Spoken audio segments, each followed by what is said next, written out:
चलिए आज 2 दिन बाद हम लोग मिले।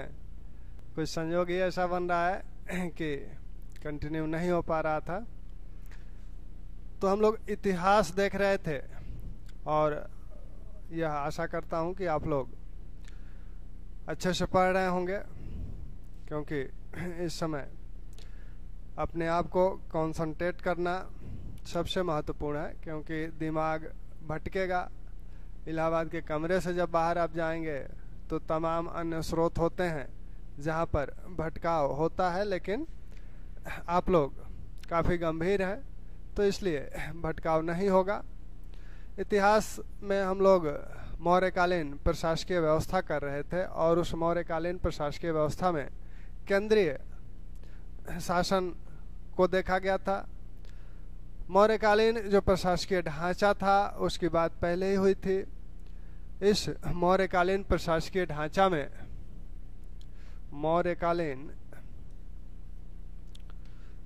मौर्यकालीन प्रशासकीय ढांचा में जो चीजें देखी गई थी, यह ढांचा जो है मौर्यकालीन प्रशासकीय ढांचा या संरचना, इसी को संरचना कहा गया था। तो यह देखा गया था कि केंद्र, प्रांत, मंडल, इसके बाद आहार, इसके नीचे वाली इकाई आहार या विषय थी, इसके नीचे स्थानीय, इसके नीचे आपका द्रोणमुख, इसके नीचे की जो इकाई थी उसे खरवटिक बोला जाता था, और इसके नीचे की इकाई को संग्रहण बोला जाता था, और सबसे निचली जो प्रशासकीय इकाई थी वो ग्राम था। तो मौर्यकालीन प्रशासकीय व्यवस्था के इस ढांचे में हम लोगों ने किसको देख लिया है? केंद्र की कुछ बातें हुई थी। केंद्र में राजा होता था। राजा मौर्य साम्राज्य में सर्वे सर्वा है, वह सबसे बड़ा सेनापति है, सबसे बड़ा न्यायाधीश है, सबसे बड़ा विधि निर्माता है। कौटिल्य कहते हैं कि धर्म के अनुसार शासन तो करेगा ही, लेकिन राजा का अपना निर्णय जो होगा वो अंतिम होगा। यहाँ राजा को सहायता प्रदान किनसे हो रही है? एक तो जो सामान्य शब्द है, सामान्य शब्दावली जो है अमात्य, यह शब्दावली किसके लिए है? यह शब्दावली है पदाधिकारियों के लिए। तो यह जो अमात्य शब्दावली है, मौर्य काल में हर जगह जो प्रशासकीय व्यवस्था में अमात्य शब्द मिलेगा, तो यह सभी पदाधिकारियों के लिए प्रयोग किया गया है। पदाधिकारियों के लिए इस शब्दावली का प्रयोग किया जाता था। इस अमात्य में जो सबसे योग्य होते थे उसे हम प्रथम श्रेणी का अमात्य कहा जाता है। तो जो प्रथम श्रेणी के अमात्य थे, प्रथम श्रेणी के अमात्य, ये क्या होते थे? ये मंत्रिणा के सदस्य होते थे। मंत्रिणा के सदस्य होते थे। द्वितीय श्रेणी के जो अमात्य हैं वो मंत्रिपरिषद के सदस्य हैं। द्वितीय श्रेणी के अमात्य क्या हैं? मंत्रिपरिषद के सदस्य हैं। और तृतीय श्रेणी के जो अमात्य हैं, ये आपके अध्यक्ष हैं, जिनका उल्लेख अर्थशास्त्र में जिन 27-28 अध्यक्षों का उल्लेख हुआ है वो तृतीय श्रेणी के अमात्य माने जाते हैं। यानी अमात्यों में जो सर्वाधिक योग्य, सबसे योग्य होते थे वो मंत्रिणा के सदस्य बनाए जाते थे, और जो द्वितीय श्रेणी के होते थे वो मंत्रिपरिषद में शामिल किए जाते थे, और जो तृतीय श्रेणी के होते थे वो विभिन्न छोटे छोटे विभागों के प्रमुख या अध्यक्ष हुआ करते थे। तीर्थों की बात हो गई थी, मंत्रिणा की बात हो गई थी। मौर्य काल में जो ये मंत्रिणा है, कुछ मंत्री 4-5 मंत्रियों को मिलकर यह संस्था बनती थी, या जो मंत्रिणा नामक बॉडी है यह 4-5 मंत्रियों को मिलाकर बनती थी, जिसमें युवराज, प्रधानमंत्री, समाहर्ता, सन्निधाता, सेनापति ये लोग रहते थे। ये इनका कार्य आप देख ही चुके हैं। आत्यायिक विषयों पर राजा को सलाह देना, आत्यायिक यानी अर्थात ऐसे विषय जिन पर निर्णय लेना, तुरंत निर्णय लेना आवश्यक होता था, उन पे ये सलाह देते थे। मंत्रिपरिषद के कार्यों की बात हो ही गई थी। कौटिल्य ने 18 तीर्थों का जो उल्लेख किया गया है, तीर्थ का उन्होंने प्रयोग विभाग या विभाग प्रमुख के रूप में किया हुआ है। अब यह जो अध्यक्ष हैं, इन अध्यक्षों की चर्चा अर्थशास्त्र में हुई है। 27 या 28 अध्यक्षों का उल्लेख होता है। जो भी विकल्प में आपके हो उसको आप लगाएंगे। ये अध्यक्षों की बात कौटिल्य भी करते हैं और यूनानी लेखक भी करते हैं। यूनानी लेखक इन्हें मजिस्ट्रेट कहते हैं। मेगास्थनीज इनके कार्यों के विषय में बताते हैं कि इनमें से कुछ बाजार के प्रमुख थे, कुछ जो है सड़कों पर नियंत्रण रखते थे, कुछ जो है सेना से संबंधित थे, कुछ जल कृषि संबंधित कार्यों से संबंधित थे, कुछ खान के प्रमुख थे, खानों के प्रमुख थे या उनके नियंत्रण करता थे, कुछ जल संग्रहण क्षेत्रों के निरीक्षण करता या नियंत्रण करता थे। तो मेगास्थनीज इनके अध्यक्षों के कार्यों को बताता है। अध्यक्षों में जो कुछ 8-10 अध्यक्ष ऐसे हैं जो बार बार पूछे जाते हैं और बहुत ही महत्वपूर्ण हैं। तो 27 इन 28 अध्यक्षों को याद रखना तो थोड़ा सा मुश्किल है, लेकिन अगर आप 10-12 अध्यक्षों के कार्यों को ध्यान में रखते हैं तो विकल्प में आपको मिल जाएंगे। तो उन 10-12 अध्यक्षों को तो अवश्य ही ध्यान रखें। तो हम लोग अध्यक्षों की बात करें।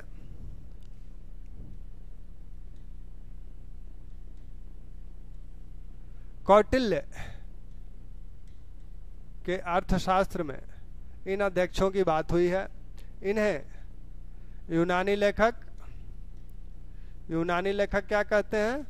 इन्हें यूनानी लेखक मजिस्ट्रेट कहते हैं। मजिस्ट्रेट कहते हैं। इनके कार्यों के विषय में पहले अध्यक्षों को देख लिया जाए कि 8-10 जो महत्वपूर्ण अध्यक्ष हैं।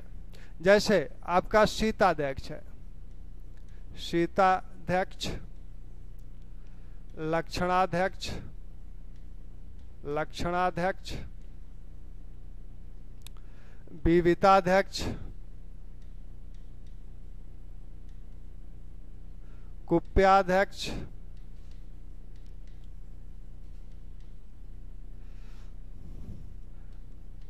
शून्याध्यक्ष,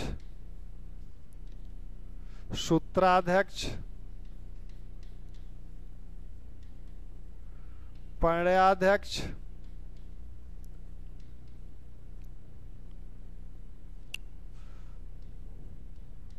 पौत्वाध्यक्ष, मुद्राध्यक्ष, संस्थाध्यक्ष,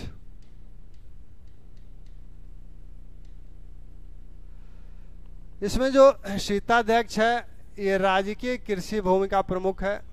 राजकीय कृषि का प्रमुख है, यानी राज्य द्वारा जो जिस भूमि पर कृषि कराया जाता है तो उस कृषि की समस्त व्यवस्था इस शीताध्यक्ष द्वारा होती है। और जो राजकीय जो भूमि थी, कृषि भूमि थी, उससे जो कर प्राप्त होता था मौर्य काल में उसे शीता बोला जा रहा है। तो ये शीताध्यक्ष है।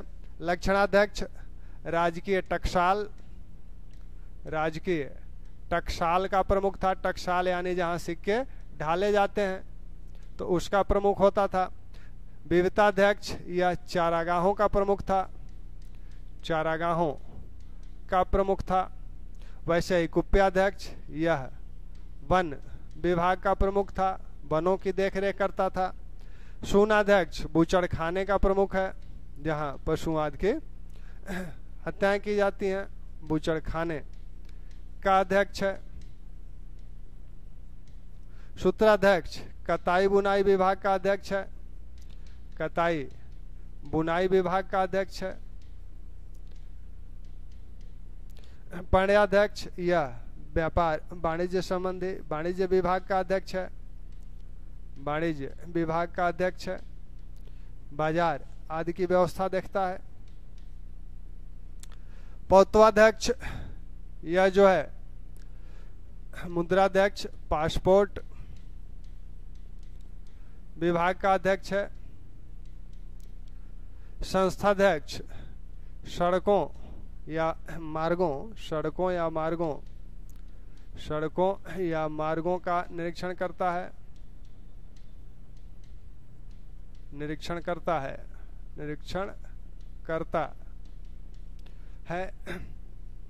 वैसे ही आपका देवताध्यक्ष यह धार्मिक मामले देखता था।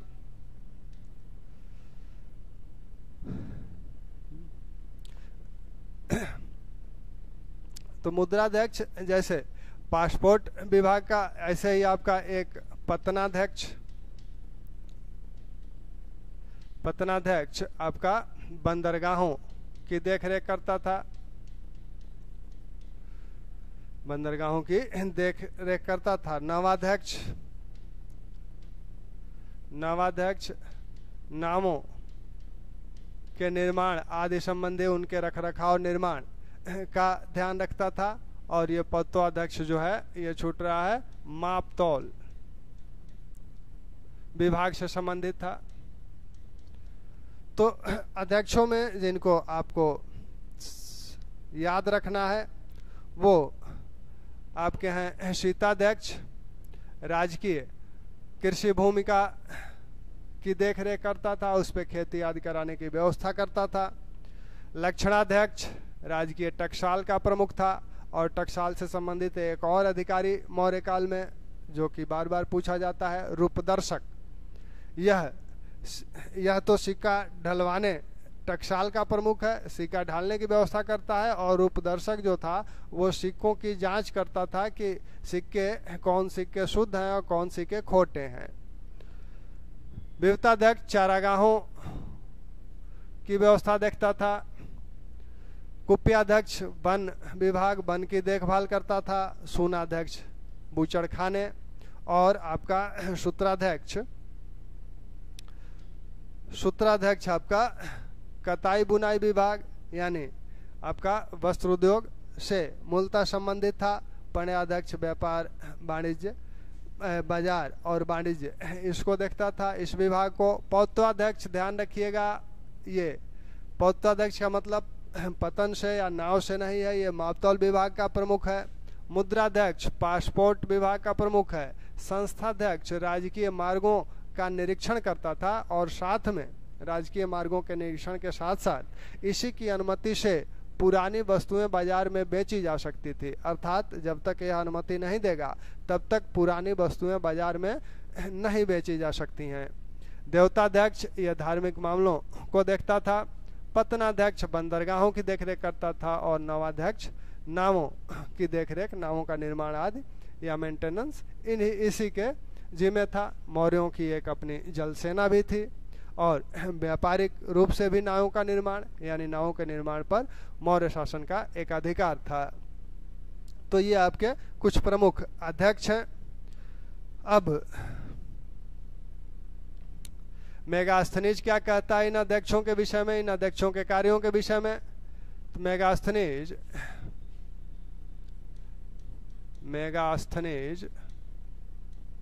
अध्यक्षों का निम्न कार्य बताता है।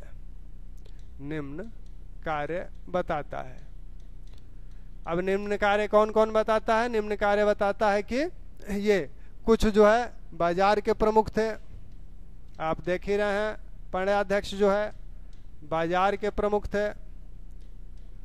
कुछ जो है सेना से संबंधित थे,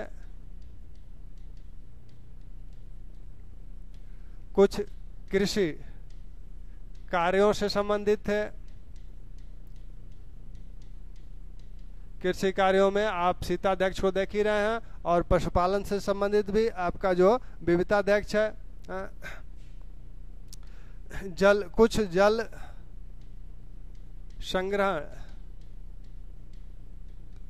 क्षेत्रों की निगरानी रखते थे, जिससे लोगों को समान रूप से जल वितरित किया जा सके। ठीक,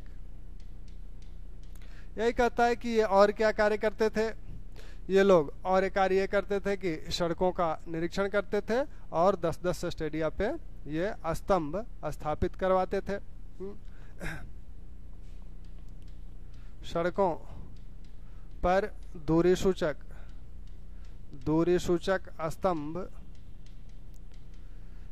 10-10 स्टेडिया पर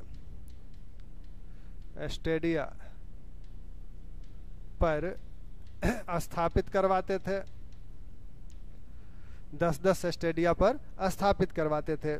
तो ये इनके कार्य है। किसके द्वारा बताया जा रहा है? मेगास्थनीज के द्वारा जो कार्य बताया जा रहा है वो कार्य ये है आपका बाजार का। कुछ बाजार से संबंधित है, कुछ सेना से संबंधित है, कुछ कृषि कार्यों से संबंधित हैं, जिसमें आपका शीताध्यक्ष है, विपताध्यक्ष है, इस तरह से कुछ खानों के अध्यक्ष हैं। खानों के अध्यक्षों में एक नाम यहाँ लिख लीजिएगा, आकराध्यक्ष।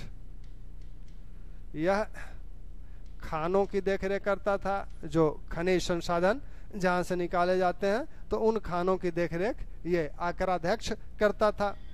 वैसे ही कुछ जो है जल से संबंधित है, आपके जल संग्रहण, यानी मौर्य काल में आपने देखा जैसे सुदर्शन झील बनवाया था चंद्रगुप्त ने, वहां से नहरें निकलवाई जाती थी विभिन्न स्थानों पर, विभिन्न क्षेत्रों में जल को भेजने के लिए। तो उन क्षेत्रों का निरीक्षण करता था और ये देखता था कि समान रूप से जल का वितरण हो रहा है कि नहीं।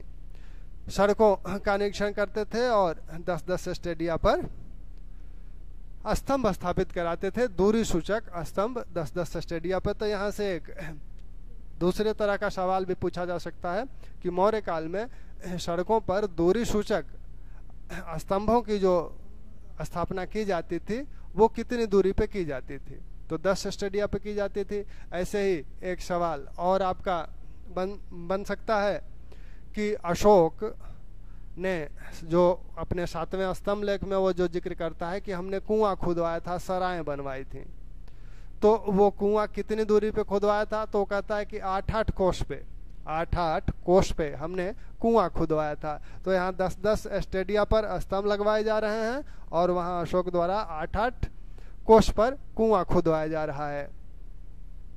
तो ये आपके अध्यक्ष हैं, अध्यक्षों के कार्य हैं।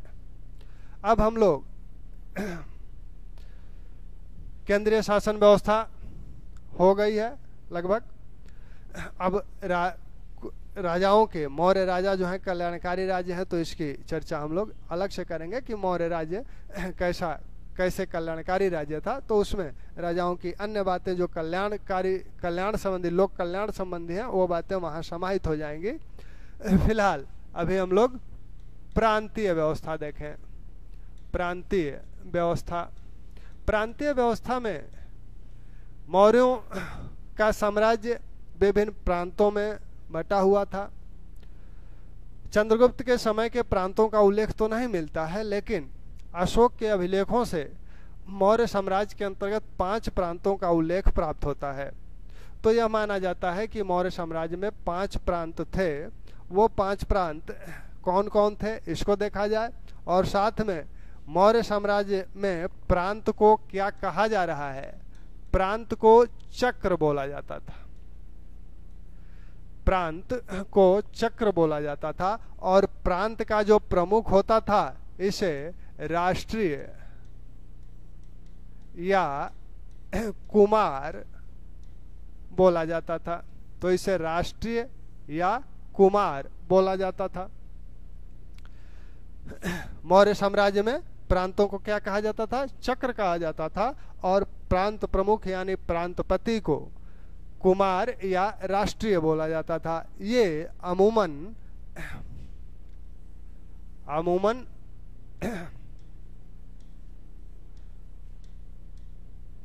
राजकुमार होते थे, यानी राजकुमारों की नियुक्ति इन पदों पर की जाती थी, परंतु अपवाद स्वरूप, परंतु अन्य लोगों की भी नियुक्ति के साक्ष्य हैं, अन्य लोगों की भी नियुक्ति के साक्ष्य हैं। जैसे गिरिनार का जो गवर्नर था चंद्रगुप्त के समय, वह क्या था?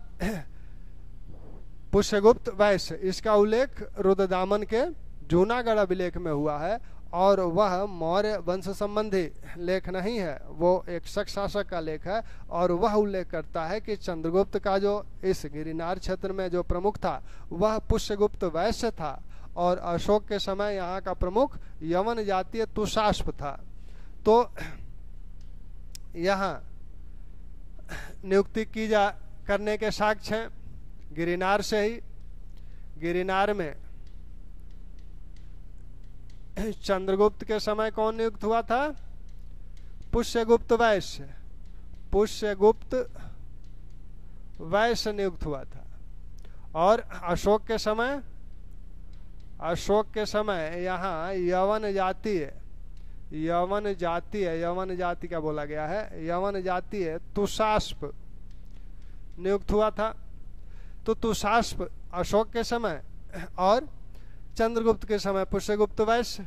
तो यह भी मौर्य वंश से नहीं है, यह भी मौर्य वंश से नहीं है, यानी राज दरबार से भिन्न लोग भी नियुक्त होते थे। इन उदाहरणों से यह कहा जा सकता है।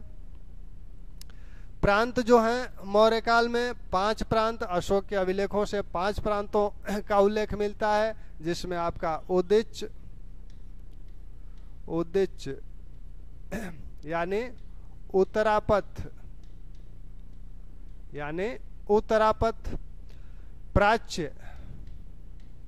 प्राच्य यानी आपका पूर्वी प्रदेश,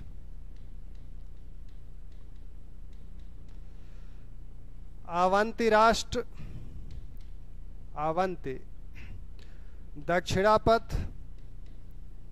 दक्षिणापथ और आपका कलिंग। ये 5 प्रांत मौर्य काल के मिलते हैं, देखने को मिलते हैं। इन 5 प्रांतों की जो राजधानियां हैं, ये राजधानियां इनकी कौन कौन सी हैं? तो इनकी राजधानी अगर देखें, राजधानी ये आपके प्रांत हैं। उदिच उत्तरापथ की राजधानी आपकी तक्षशिला है। प्राच्य पूर्वी प्रदेश की राजधानी पाटलिपुत्रा थी, पाटलिपुत्र। अवंती राष्ट्र की राजधानी उज्जैन या उज्जैनी। दक्षिणापथ की राजधानी सुवर्णगिरी और कलिंग की राजधानी तोसली थी। यही आपकी धौली है। अब अशोक क्या कहता है? वो कलिंग विजय का दावा करता है, यानी कलिंग नामक प्रांत अशोक ने मौर्य साम्राज्य में, अशोक के समय यह मौर्य साम्राज्य में था, उसके पहले चंद्रगुप्त के साम्राज्य में यह नहीं था। यानी यह कहा जा सकता है कि चंद्रगुप्त के समय 4 प्रांत थे और अशोक के समय 5 प्रांत हो गए। पहला जो आपका उत्तरापथ, जो उत्तर की तरफ है, तक्षशिला इसकी राजधानी है। प्राच्य की राजधानी पाटलिपुत्र यानी पूर्वी प्रदेशों का। अवंती की उज्जैनी, दक्षिणापथ की सुवर्णगिरी। ये बार बार पूछा जाता है, ध्यान रखिएगा। दक्षिणापथ की राजधानी मौर्य काल के प्रांत दक्षिणापथ की राजधानी कहाँ थी? तो इसकी राजधानी आपकी सुवर्णगिरी है। कलिंग की राजधानी भी ध्यान रखिएगा तोसली है। कलिंग में 2 प्रशासकीय केंद्र थे। कलिंग में प्रशासकीय केंद्र 2 हैं, और ये 2 प्रशासकीय केंद्र कौन कौन है? तोसली और समापा। तोसली यानी यह धौली है, और समापा जौगढ़ है। आपने 2 अभिलेख देखे थे अशोक के दो बृहद शिलालेख धौली और जौगढ़ से मिले थे, तो यह धौली ही तोसली है और जौगढ़ समापा है। तो अगर यह प्रश्न किया जाता है कि समापा कहाँ था, मौर्यकालीन प्रशासकीय केंद्र समापा कहाँ स्थित था, तो आपका कलिंग में या वर्तमान उड़ीसा में स्थित था। ठीक, ऐसे ही दक्षिणापथ के एक प्रशासकीय केंद्र जो कि यहाँ का मंडल था, उसका उल्लेख मिलता है 3 लघु शिलालेखों में, ब्रह्मगिरी जो सिद्धपुर और जटिंग रामेश्वर, जो 3 शिलालेख आपने कर्नाटक में देखे थे। तो कर्नाटक में और शिलालेख हैं, लेकिन इन 3 शिलालेखों में ईशिला नामक प्रशासकीय केंद्र का उल्लेख हुआ है। यह वहाँ का मंडल था। तो अगर यह प्रश्न पूछा जाता है कि मौर्य काल में ईशिला नामक प्रशासकीय केंद्र कहाँ स्थित था, तो वो दक्षिणापथ में स्थित था। ठीक, अब यह प्रांतपति क्या करते थे, यह जो राष्ट्रीय या कुमार हैं, यह कैसे शासन चलाते थे? तो अमात्यों और अपनी मंत्रिपरिषद की सहायता से यह प्रांतीय शासन व्यवस्था को संचालित करते थे। प्रांतों की भी अपनी एक मंत्रिपरिषद होती थी, यानी इनकी भी जैसे केंद्र में एक मंत्रिपरिषद होती थी, वैसे प्रांतों में भी एक मंत्रिपरिषद होती थी, जो प्रांतपति या राष्ट्रीय या कुमार को सलाह या सहायता देती थी। तो ये आप मौर्यकालीन प्रांतीय व्यवस्था है। अब प्रांत के नीचे की जो प्रशासकीय इकाई है उसे मंडल बोला जा रहा है। मंडल यानी आपका ये आज इसकी तुलना किससे की जा सकती है? आज इसकी तुलना कमिश्नरी से की जा सकती है। तो जो कमिश्नरी नामक प्रशासकीय केंद्र वर्तमान में होते हैं, वैसे ही मंडल नामक प्रशासकीय केंद्र प्रांत के नीचे होता था। इस मंडल नामक प्रशासकीय केंद्र का जो प्रमुख होता था, इसका जो प्रमुख है वह प्रदेष्टा होता था, प्रदेष्टा। और इसी को अशोक के अभिलेखों में प्रादेशिक कहा गया है। अशोक के अभिलेखों में इसे क्या कहा गया है? प्रादेशिक कहा गया है। अभिलेखों में इसे प्रादेशिक कहा गया है, प्रादेशिक कहा गया है। ठीक, तो अशोक के अभिलेखों का यह प्रादेशिक ही प्रदेष्टा है और इसका उल्लेख आप देख चुके हैं। यह 18 तीर्थों में एक है, यानी यह द्वितीय श्रेणी का अमात्य है, मंत्रिपरिषद का सदस्य है। यह किसके अधीन कार्य करता था? इसका बॉस कौन था? इसका बॉस जो था वो समाहर्ता था। समाहर्ता के नियंत्रण में यह कार्य करता था, यानी यह समाहर्ता को अपनी रिपोर्ट देता था। और यह कार्य किनसे कराता था? इस मंडल या कमिश्नरी क्षेत्र में जितने छोटे छोटे विभाग थे और उन विभागों के जो अध्यक्ष थे, वो अध्यक्ष इसी के नियंत्रण में रहकर कार्य करते थे। यानी अध्यक्ष किसकी अधीनता में थे? प्रदेष्टा की अधीनता में थे।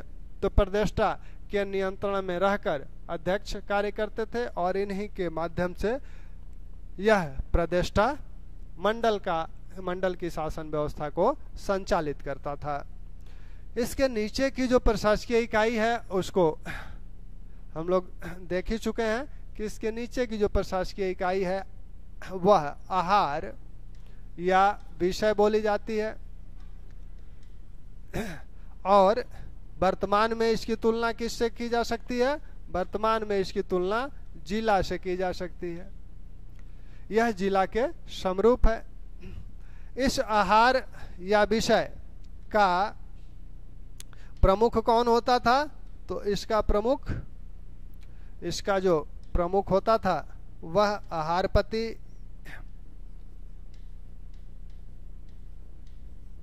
या आहारिक होता था। तो आहारपति जिले का व्यवस्था देखता था।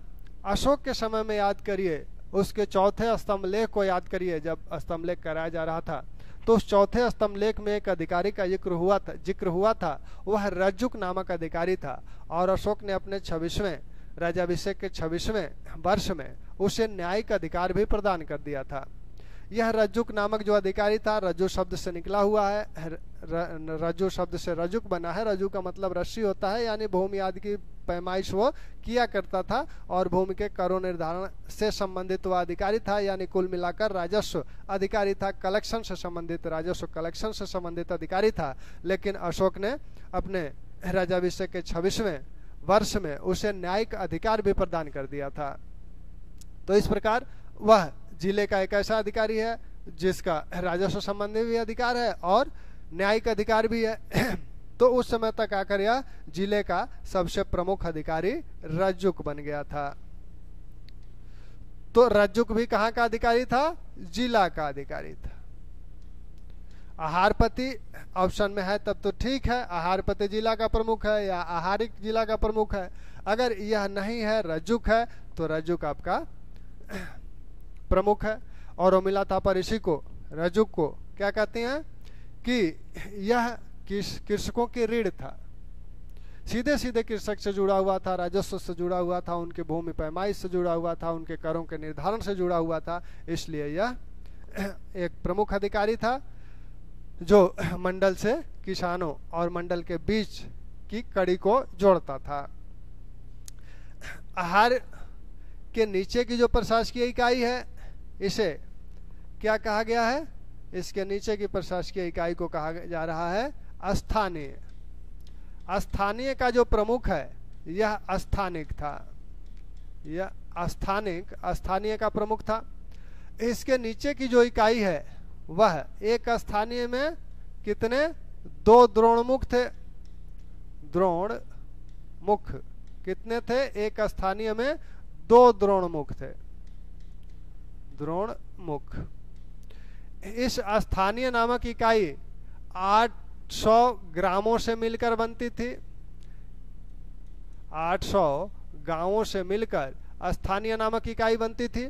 तो इस 800 गांवों को अगर 2 भाग में आप बांट दें तो एक द्रोणमुख में कितने गांव हो गए? 400 गांव हो गए। ठीक, तो एक द्रोणमुख में कितने गांव होते थे? 400 गांव होते थे। अब एक द्रोणमुख में 2 खरवटिक थे। एक द्रोणमुख में 2 खरवटिक होते थे। इस 400 गांवों को 2 भागों में बांट दीजिए तो एक खरवटिक में कितने ग्राम आए? 200 ग्राम आए। तो एक खरवटिक में 200 गांव होते थे। ठीक, अब इस खरवटिक में, एक खरवटिक में 20 संग्रहण होते थे। एक खरवटिक में कितने संग्रहण होते थे? 20 संग्रहण। 20 संग्रहणों से मिलकर एक खरवटिक बनता था।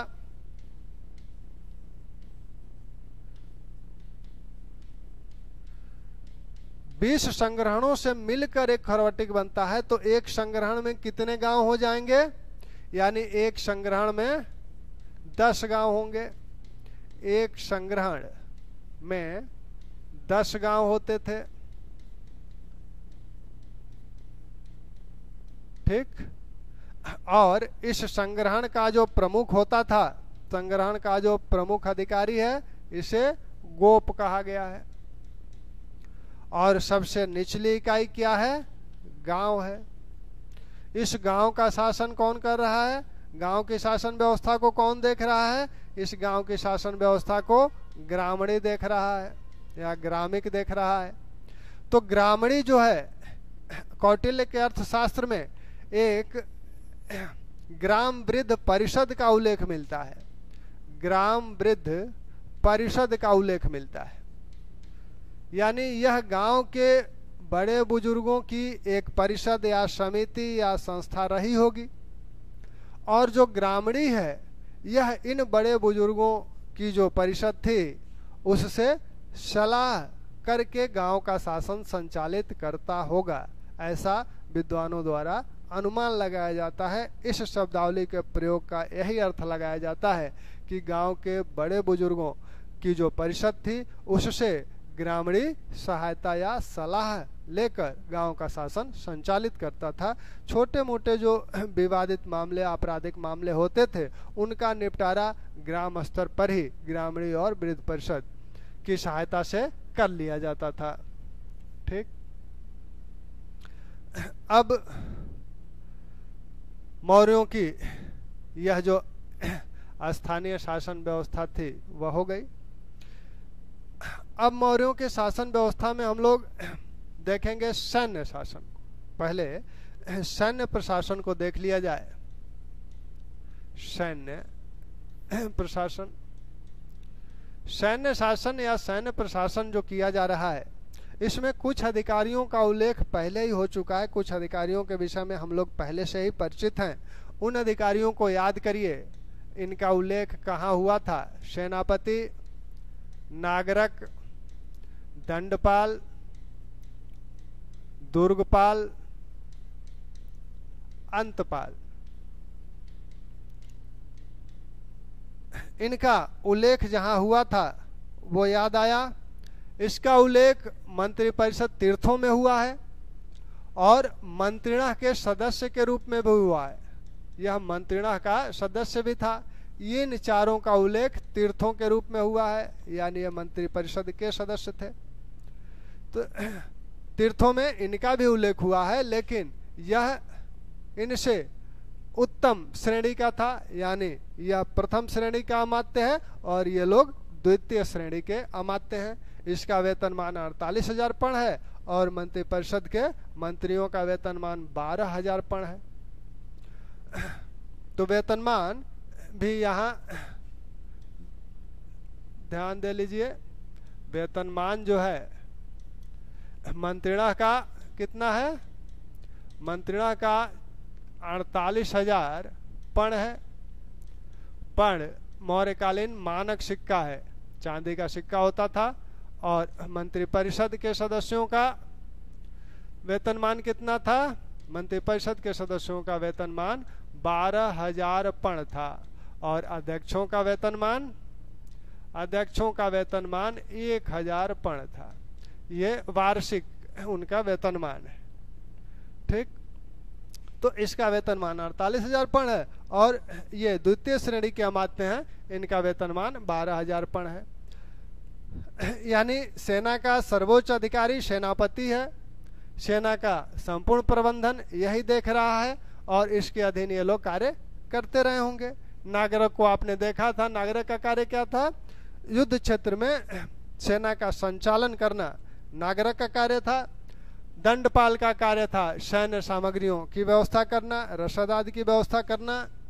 दुर्गपाल जो साम्राज्य के भीतर दुर्ग बने हुए थे या किले बने हुए थे, उनका प्रमुख होता था। और अंतपाल जो सीमावर्ती सीमांत क्षेत्रों में यानी सीमा पर जो दुर्ग बने हुए थे, उनका यह देखरेख करता था।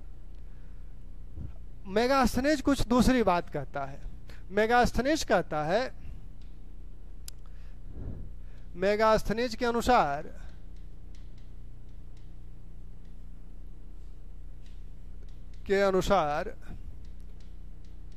पांच सदस्यों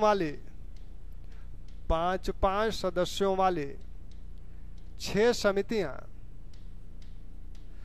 समितियां मिलकर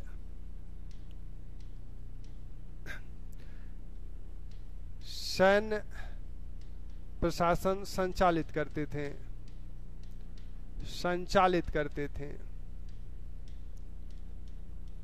वह कहता है कि 6 समितियां थी 5-5 सदस्यों वाली, और इन 6 समितियों के अलग अलग भिन्न भिन्न कार्य थे। इन्हीं के माध्यम से सेना का संचालन होता था।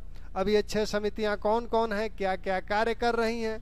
तो पहली समिति जो है, इसका कार्य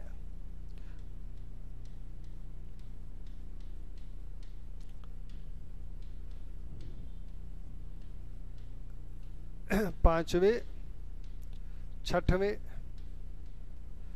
पहली समिति जो है इसका कार्य है आपका क्या करना? जल सेना का प्रबंधन। जल सेना का प्रबंधन करती थी। दूसरी समिति जो है सैन्य रसद सैन्य रसद का प्रबंधन करती थी, यानी सैन्य रसद और सामग्रियों के प्रबंधन से यह संबंधित थी। तीसरी समिति पैदल सेना से संबंधित थी। चौथी समिति घुड़सवार सेना से संबंधित थी, अश्वरोहियों से संबंधित थी, घुड़सवार सेना से संबंधित है। पांचवी समिति आपकी हाथियों की सेना यानी हस्ती सेना से संबंधित है। और छठवीं समिति आपकी रथ सेना से संबंधित है।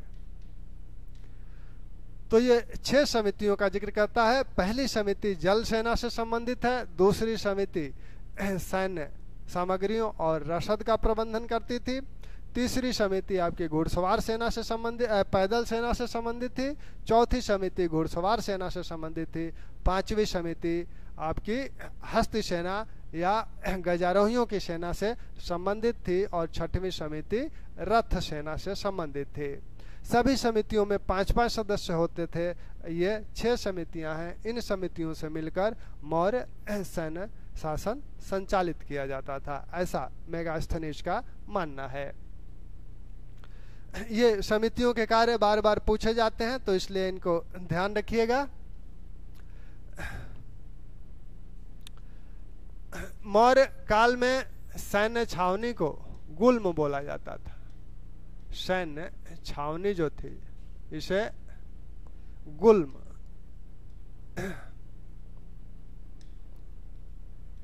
छावनी को गुल्म बोला जाता था। और वेतन को, सैनिकों के वेतन को गुल्म दे बोला जाता था। और जो केंद्रीय सेना थी, अस्थाई सेना थी, जो केंद्र की अस्थाई सेना थी उसे मौल बोला जाता था। अस्थाई सेना जो थी उसे मौल बोला जाता था। तो इन शब्दावलियों को भी ध्यान दीजिए। गुल्म सैन्य छावनी को, और गुल्मदे वेतन को, और मौल अस्थाई सेना जो होती थी उसे मौल बोला जाता था। कौटिल्य 3 प्रकार के युद्ध बताते हैं। युद्धों का प्रकार वो 3 प्रकार बताते हैं। एक प्रकाश युद्ध, दूसरा आपका कूट युद्ध,